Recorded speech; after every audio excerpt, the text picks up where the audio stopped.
Asal-usul Gunung Tidar.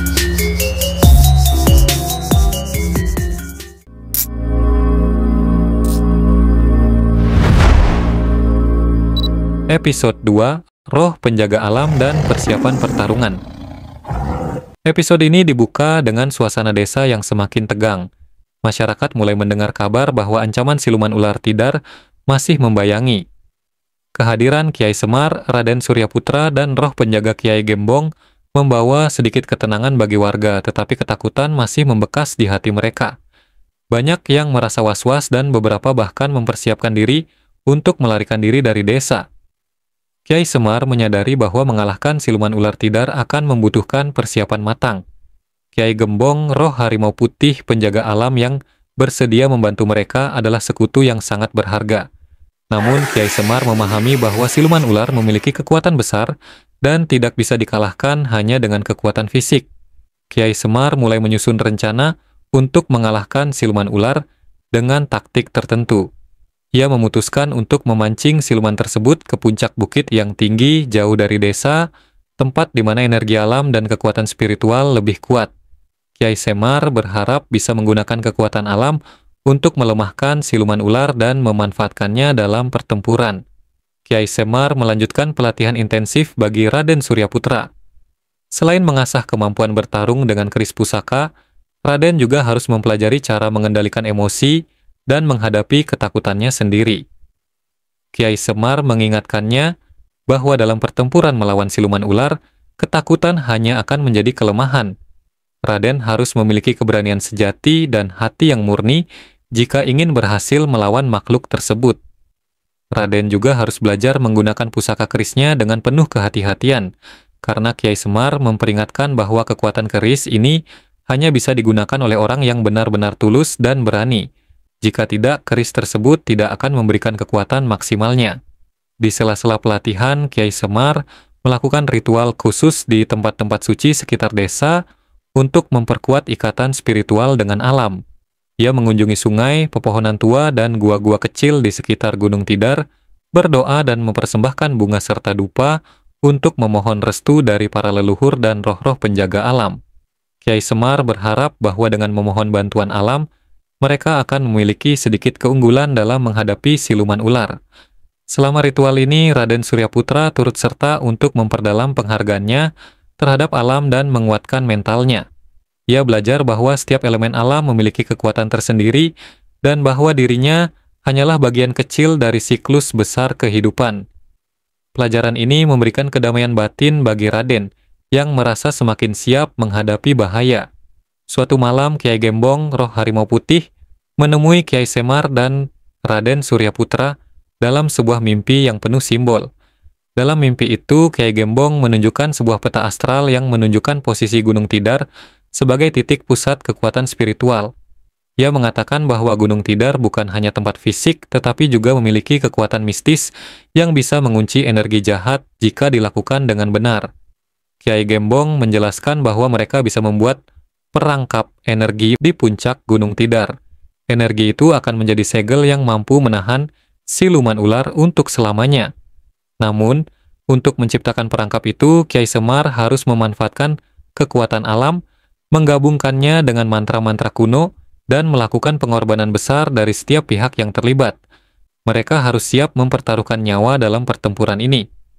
Mendengar rencana besar yang akan dijalankan oleh Kiai Semar, penduduk desa tergerak untuk memberikan dukungan.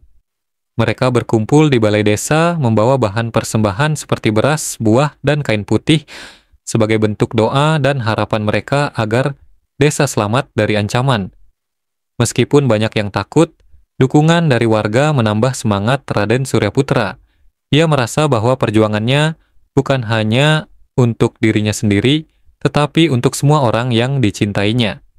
Malam itu, suasana desa hening. Kiai Semar, Raden Suryaputra, dan Kiai Gembong bersiap untuk pertempuran yang akan terjadi esok hari. Mereka beristirahat dengan tenang, menjaga energi dan mental mereka tetap kuat. Raden yang semula ragu, kini merasa yakin bahwa ia telah dipersiapkan sepenuhnya untuk menghadapi siluman ular tidar. Kiai Semar berdoa kepada leluhur, memohon kekuatan dan perlindungan untuk melawan kejahatan ini. Di saat yang sama, Raden Suryaputra merenung tentang perjalanan yang telah ia lalui dan tanggung jawab besar yang ada di pundaknya. Di puncak Gunung Tidar, Kiai Semar, Raden Suryaputra dan roh harimau putih Kiai Gembong bersiap menghadapi pertempuran terbesar mereka. Langit mulai mendung, petir menyambar di kejauhan, dan suasana terasa mencekam. Semua yang telah mereka persiapkan bermuara pada momen ini. Pertarungan melawan siluman ular tidar yang kekuatannya terus bertambah dan mengancam seluruh desa. Tak lama kemudian terdengar desisan keras dari balik kabut tebal yang melingkupi puncak gunung. Sosok besar dan menyeramkan muncul di tengah kabut itu. Siluman ular tidar tampakkan diri sepenuhnya, seekor ular raksasa dengan mata merah menyala dan sisik hitam berkilauan seperti baja. Tubuhnya melingkar panjang di antara bebatuan, mengeluarkan hawa dingin yang menusuk tulang. Kehadirannya membuat suasana sekitar menjadi hening, hanya suara desisannya yang terdengar. Siluman ular menatap tajam ke arah Raden dan Kiai Semar, menunjukkan rasa benci yang mendalam. Ia menyadari bahwa mereka adalah ancaman terhadap kekuasaannya dan berniat untuk melenyapkan mereka. Kiai Semar memulai dengan mengaktifkan perangkap spiritual yang telah mereka siapkan. Ia berdiri tegap, membacakan mantra kuno yang memanggil kekuatan alam sekitar untuk melindungi mereka.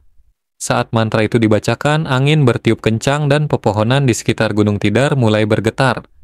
Energi dari alam dan roh-roh penjaga mulai berkumpul di sekitar Kiai Semar, menciptakan lingkaran perlindungan yang memerangkap siluman ular di dalamnya. Siluman ular yang merasa terjebak mulai mengamuk. Dia memutar tubuh besarnya, mengeluarkan desisan marah dan berusaha menerobos lingkaran perlindungan tersebut. Namun, setiap kali ia mendekat, energi mistis dari lingkaran itu memantulkannya, membuatnya terhempas mundur. Dengan keberanian yang telah teruji, Raden Suryaputra maju, menghunus keris pusaka yang bersinar dengan cahaya putih. Dengan penuh kehati-hatian, ia melangkah mendekati siluman ular, bersiap untuk menyerang. Siluman ular yang marah dan merasa terancam, menyerang Raden dengan gerakan cepat, melancarkan serangan dengan ekornya yang kuat. Raden menghindari serangan itu dengan lincah, melompat dan menangkis dengan keris pusakanya. Ia berhasil melukai sedikit bagian tubuh siluman ular, namun ular itu tampak semakin marah dan mengeluarkan racun dari mulutnya, menciptakan kabut hitam pekat yang beracun di sekitar puncak gunung. Melihat situasi semakin berbahaya, Kiai Gembong, roh harimau putih, melompat maju dan mengaum dengan suara yang menggetarkan.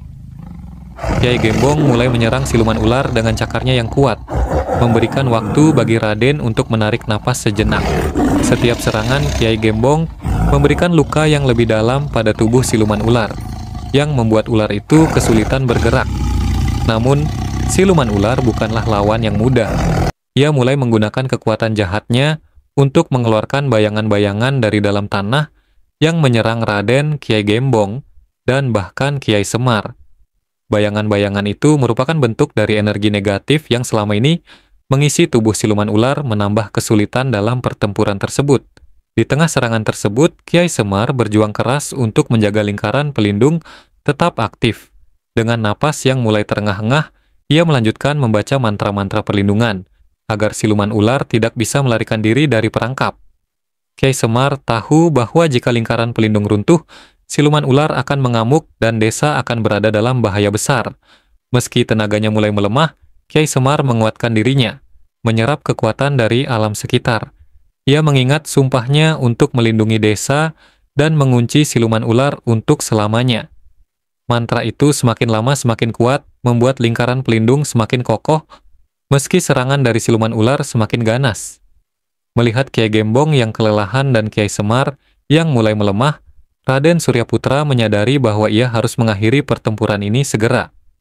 Dengan keberanian yang semakin membara, ia mendekati siluman ular yang sedang terpojok. Ia mengingat semua ajaran Kiai Semar tentang ketenangan hati dan keberanian, lalu memusatkan seluruh energinya pada keris pusaka. Dalam satu gerakan cepat dan tegas, Raden melompat tinggi ke udara dan menusukkan keris pusakanya ke kepala siluman ular, tepat di antara kedua matanya yang merah menyala. Keris itu bersinar terang, memancarkan energi suci yang membuat siluman ular berteriak kesakitan.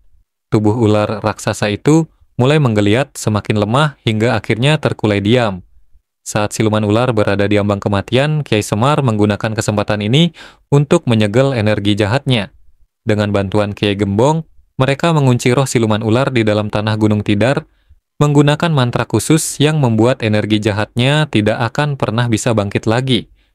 Kiai Semar dan Raden Suryaputra bersatu padu, membacakan mantra pengunci, hingga perlahan tubuh siluman ular tenggelam ke dalam tanah, diserap oleh kekuatan Gunung Tidar. Sebuah batu besar muncul dari tanah, menandai lokasi di mana roh jahat siluman ular terkubur selamanya. Dengan ini, ancaman besar bagi desa mereka telah berakhir. Setelah pertarungan selesai, Kiai Semar, Raden Suryaputra, dan Kiai Gembong duduk sejenak merenung dan berterima kasih atas kekuatan yang diberikan oleh alam. Kiai Semar menasihati Raden bahwa tugasnya tidak berakhir di sini. Ia harus melanjutkan menjaga Gunung Tidar dan memastikan keseimbangan alam tetap terjaga. Penduduk desa menyambut mereka dengan penuh syukur dan kebanggaan. Desa yang tadinya dipenuhi rasa takut, kini kembali damai. Gunung Tidar menjadi simbol kekuatan, dan cerita tentang pertempuran Raden Suryaputra dan Kiai Semar melawan siluman ular Tidar menjadi legenda yang diwariskan turun-temurun. Episode ini diakhiri dengan Kiai Semar dan Raden Suryaputra berdiri di puncak Gunung Tidar, menatap matahari yang terbit sebagai tanda kemenangan mereka. Gunung Tidar kini menjadi penjaga dan pelindung, menyimpan rahasia besar yang hanya diketahui oleh para penerus yang akan datang.